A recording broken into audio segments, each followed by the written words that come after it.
Lo pernah gak sih ngalamin senioritas? Atau minimal denger cerita temen yang kena sikap gue lebih senior jadi lo harus nurut.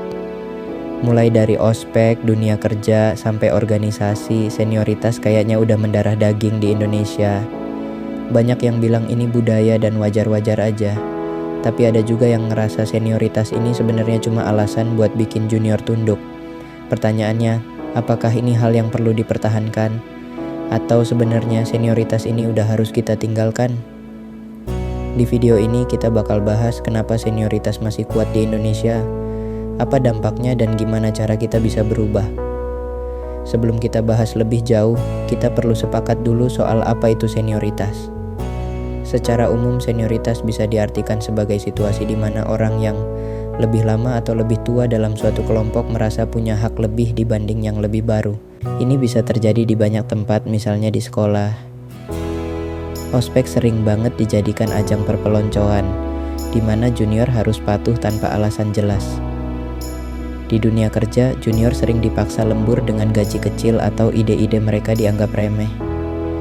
Bahkan di organisasi dan komunitas, ada sistem kasta berdasarkan lama keanggotaan, di mana yang baru cuma bisa jadi tukang kerja. Masalahnya, kalau senioritas ini digunakan dengan cara yang sehat, misalnya buat membimbing junior, itu nggak masalah. Tapi yang sering terjadi, senioritas malah jadi alat untuk menekan junior. Di Indonesia kita diajarin dari kecil buat hormat sama yang lebih tua. Nah, nilai ini yang bikin senioritas jadi kuat. Tapi ada beberapa faktor lain yang bikin senioritas susah dihapus. Pertama, budaya hierarki yang kuat dari keluarga, sekolah, sampai kantor. Semuanya punya sistem siapa yang lebih tinggi. Akhirnya, yang lebih lama ada di posisi atas, sementara yang baru harus nurut. Kedua, ada mindset, dulu gue juga digituin, jadi lo juga harus ngalamin. Ini kayak lingkaran setan yang gak pernah selesai karena generasi sebelumnya merasa mereka juga pernah merasakan hal yang sama. Ketiga, takut dianggap kurang sopan. Junior yang berani speak up sering dianggap gak tahu diri atau kurang ajar. Akhirnya, kebanyakan orang lebih milih diam aja. Terakhir, minimnya aturan tegas soal senioritas. Gak semua sekolah atau kantor punya aturan jelas soal batasan senioritas, jadi senior bisa bebas melakukan apa aja tanpa konsekuensi. Senioritas di Indonesia hadir dalam berbagai bentuk, dari yang halus sampai yang benar-benar brutal. Contohnya di sekolah dan universitas, ospek sering jadi ajang perpeloncoan dengan hukuman fisik atau tugas aneh yang gak ada hubungannya sama pendidikan. Junior harus patuh ke senior tanpa alasan yang jelas, bahkan kalau itu gak masuk akal. Di dunia kerja, ada praktik di mana junior harus selalu lembur, tapi gaji tetap kecil, dan ide dari mereka sering dianggap gak penting. Di organisasi atau komunitas, junior sering cuma boleh jadi tukang kerja, sementara senior yang dapat nama dan pengakuan.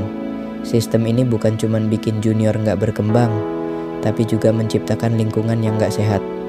Kebayang gak sih kalau sistem senioritas ini terus berjalan tanpa kontrol? Dampaknya bisa sangat buruk. Pertama, junior bisa trauma dan takut berpendapat.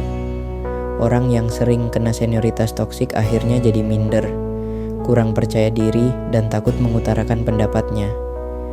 Kedua, lingkungan jadi toksik, baik di sekolah, kampus, maupun tempat kerja. Kalau senioritas dibiarkan, junior kehilangan semangat dan kreativitas, dan akhirnya hanya bekerja dalam tekanan. Ketiga, inovasi jadi terhambat. Kalau yang didengar cuma senior, gimana ide-ide baru bisa muncul? Padahal banyak perusahaan sukses justru berkembang karena memberi kesempatan pada orang-orang baru untuk memberikan ide segar. Banyak orang sering salah paham antara senioritas dan leadership, padahal dua hal ini beda jauh. Senioritas itu tentang gue lebih dulu, jadi gue lebih berkuasa, sedangkan leadership itu tentang gue lebih dulu, jadi gue harus ngajarin yang baru. Senioritas toksik bikin junior takut dan gak berkembang, sedangkan seorang pemimpin yang baik justru mendorong juniornya untuk tumbuh dan sukses bareng.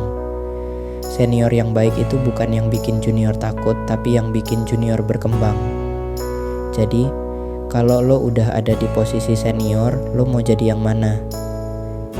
Kalau kita mau berubah, ada beberapa hal yang bisa kita lakuin. Pertama, senior harus jadi mentor bukan tiran. Ngajarin junior dengan sabar itu jauh lebih dihargai daripada sekadar memerintah. Kedua, junior harus berani speak up. Kalau ada ketidakadilan, jangan ragu buat ngomong, karena kalau terus dibiarkan, siklus ini nggak akan pernah selesai. Ketiga, lingkungan harus mendukung perubahan. Sekolah, kampus, dan kantor harus punya aturan yang jelas soal batasan senioritas, sehingga tidak ada penyalahgunaan kekuasaan yang terjadi atas nama tradisi. Kalau semua pihak bisa sadar dan mau berubah, senioritas yang toksik ini bisa perlahan hilang dan diganti dengan budaya mentorship yang lebih positif. Banyak organisasi yang berhasil mengubah senioritas jadi budaya mentorship. Misalnya, beberapa perusahaan startup di Indonesia udah mulai menghapus budaya senioritas dan lebih fokus ke ide serta hasil kerja, bukan hanya berdasarkan lamanya bekerja. Di beberapa kampus modern, ospek juga diubah jadi sesi mentoring, bukan lagi ajang hukuman. Bahkan di beberapa organisasi, sistem kasta senior junior mulai ditinggalkan dan diganti dengan sistem yang lebih profesional dan kolaboratif. Ini bukti bahwa perubahan itu mungkin asal kita semua mau berusaha. Senioritas nggak selalu buruk, tapi kalau udah berubah jadi ajang menekan junior, kita harus berani bilang, cukup. Jangan biarkan senioritas toksik bikin lingkungan kita jadi nggak sehat. Generasi baru nggak seharusnya terus terjebak dalam lingkaran senioritas yang nggak ada manfaatnya. Yuk, mulai dari diri kita sendiri, jadi senior yang membimbing, bukan menekan. Dunia terus berubah, dan kita juga harus berubah ke arah yang lebih baik. Gimana menurut lo? Pernah ngalamin senioritas toksik? Ceritain di kolom komentar. Jangan lupa like and share video ini biar makin banyak yang sadar.